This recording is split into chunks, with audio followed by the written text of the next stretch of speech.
Isu khinzir dia dah tunggang lah. Ni Agong pula dia tunggang. Memang betul-betul PAS ni memang parti penunggang betul lah. Nak lawan ekonomi tak reti.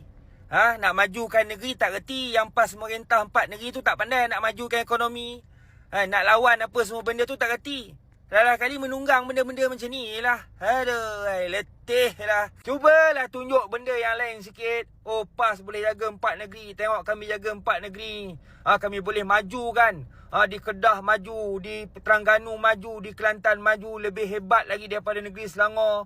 Lebih hebat lagi daripada Penang. Kami ni, pemimpin-pemimpin kami ni bila jadi YB, bila jadi Adun, bila jadi MB, reti buat kerja, rajin buat kerja. Apa-apa masalah rakyat ni kami bantu. Macam tu, tunjuk. Ini tak ada. Tak habis-habis dok main isu khinzir.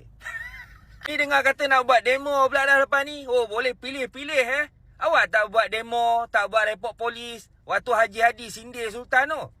Sampai Sultan pun kata Haji Hadi ni tak ada adab. Awak waktu tu tak buat demo.